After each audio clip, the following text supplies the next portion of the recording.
আনতা তুরীদ ওয়া আনা উরীদ ওয়া হুয়া ইয়াফআলু মা ইউরীদ।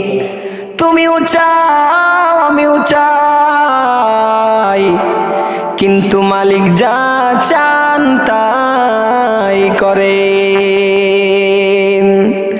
আল্লাহর চাওয়া অনুযায়ী কাজ করো, আল্লাহ তোমার চাওয়া পূরণ করবে।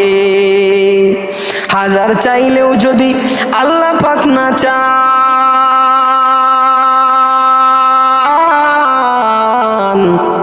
ওইটা কখনোই তোমার হবে না।